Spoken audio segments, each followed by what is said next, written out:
DCB മീഡിയയുടെ പുതിയൊരു വീഡിയോയിലേക്ക് സ്വാഗതം. ഇന്ന് ഫെബ്രുവരി 4 ബുധൻ. ഇന്നും തുടർന്നു വരുന്ന ദിവസങ്ങളിലും നിങ്ങൾ അറിഞ്ഞിരിക്കേണ്ട പ്രധാനപ്പെട്ട വാർത്താ അപ്ഡേറ്റുകളാണ് ഷെയർ ചെയ്യുന്നത്. ചാനൽ ആദ്യമായി കാണുന്നവർ സബ്സ്ക്രൈബ് ചെയ്യുക, വീഡിയോ ഇഷ്ടമായാൽ ലൈക്ക് ചെയ്യുക, ഫേസ്ബുക്കിൽ കാണുന്നവർ പേജ് ഫോളോ കൂടി ചെയ്യുക. ആദ്യത്തെ അറിയിപ്പ്, 1 മുതൽ 12 വരെ ക്ലാസുകളിൽ പഠിക്കുന്ന കുട്ടികൾക്ക് ഇൻഷുറൻസ് പദ്ധതി ഈ അധ്യയന വർഷം മുതൽ ആരംഭിക്കുമെന്ന് മന്ത്രി ശിവൻകുട്ടി അറിയിച്ചിരിക്കുകയാണ്. ഇൻഷുറൻസിനായുള്ള രജിസ്ട്രേഷൻ നടപടികൾ ഉടൻ ആരംഭിക്കും. ഫെബ്രുവരി 20-നകം ഇപ്പോഴുള്ള ഫയലുകളുടെ തീർപ്പ് കൽപ്പിക്കും. ഒപ്പം തന്നെ ജനകീയമായി ഈ പദ്ധതിക്ക് പൊതുജനങ്ങൾക്ക് പേര് നിർദ്ദേശിക്കാമെന്നും മന്ത്രി പറഞ്ഞു.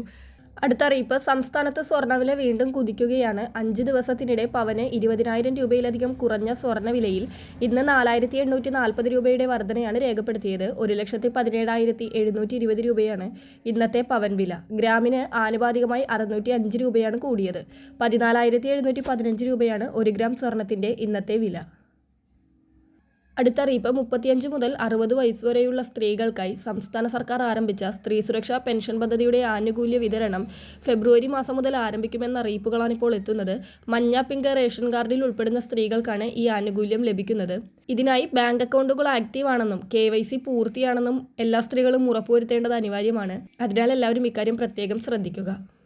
അടുത്ത അറിയിപ്പ്, സംസ്ഥാനത്ത് സപ്ലൈകോ വഴി വിതരണം ചെയ്യുന്ന സബ്സിഡി സാധനങ്ങളുടെ വില പരിഷ്കരിച്ചുകൊണ്ട് ഭക്ഷ്യ പൊതുവിതരണ വകുപ്പ് ഉത്തരവ് പുറപ്പെടുവിച്ചിരിക്കുകയാണ്. പൊതുവിപണിയിലെ വിലക്കയറ്റം പരിഗണിച്ചാണ് സബ്സിഡി നിരക്കുകളിൽ മാറ്റം വരുത്തിയിരിക്കുന്നത്.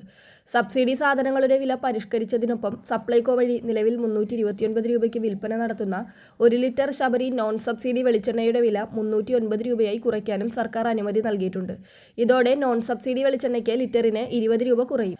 അടുത്തറിയിപ്പ്, ഒഴിവാക്കൽ മാനദണ്ഡങ്ങളിൽ ഉൾപ്പെടാത്ത മുൻഗണനേതര നീലവെള്ള റേഷൻ കാർഡുകൾ മുൻഗണന പിങ്ക് വിഭാഗത്തിലേക്ക് മാറ്റുന്നതിനായുള്ള ഓൺലൈൻ അപേക്ഷകൾ അംഗീകൃത അക്ഷയ കേന്ദ്രം വഴിയോ സിറ്റിസൺ ലോഗിൻ പോർട്ടൽ വഴിയോ ഫെബ്രുവരി 13 വൈകിട്ട് 5 മണി വരെ സമർപ്പിക്കാവുന്നതാണ്. ഇനിയും അപേക്ഷകൾ സമർപ്പിക്കാത്ത അർഹർ അപേക്ഷകൾ സമർപ്പിക്കുവാൻ ശ്രദ്ധിക്കുക. വളരെ പ്രധാനപ്പെട്ട ഈ വാർത്താ അപ്ഡേറ്റുകൾ മറ്റുള്ളവർക്ക് കൂടി ഷെയർ ചെയ്യുക.